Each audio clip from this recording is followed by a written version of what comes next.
So hello everyone, dumating na pala ang ating air purifier ngayong araw, November 11, 2024. So bumili pala ako nitong air purifier dito sa TikTok shop. So bago ka bumili, i-check mo yung shop na binilhan mo kung marami ba siyang good reviews. So dito ko lang pala binili tong air purifier sa TikTok shop na Kaysa Villa Trading. Legit talaga siya. May pasample pa nga sila dito. Talagang hinihigop niya yung usok.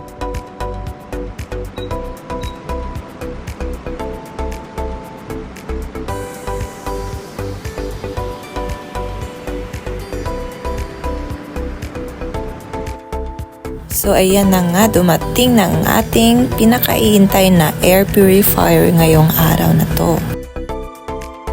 Na-excite nga akong mag-unboxing nito. So ayan, bumili pala ako ng dalawang air purifier para ilagay ko siya sa sala at saka sa kwarto namin. Kailangan ko talaga ito lalo't may anak ako. Kahit sarado dito sa amin, kailangan ko pa rin to kasi ang daming alikabok pa rin.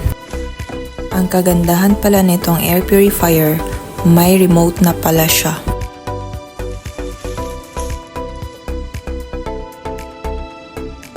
So dito pala dikit yung mga alikabok.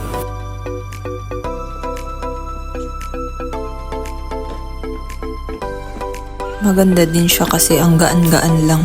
Sa likod pala niya parang TV style siya. So i-open natin tong pangalawang air purifier natin.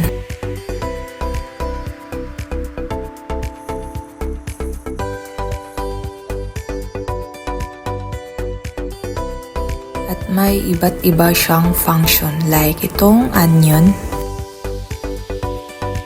timing, smoke removal, air purify, at saka sleep wind. So ayan, nilagay ko siya dito sa sala. Tapos yung isa ay nasa kwarto namin. Kailangan ko din kasi ito kasi yung ama nito ay napaka-smoker. Pero minsan lang naman nag-smoke dito sa bahay. Ang usok ng sigarilyo baka malanghap ng anak namin kaya bumili talaga ako nito. So yan lang pala. Thanks for watching.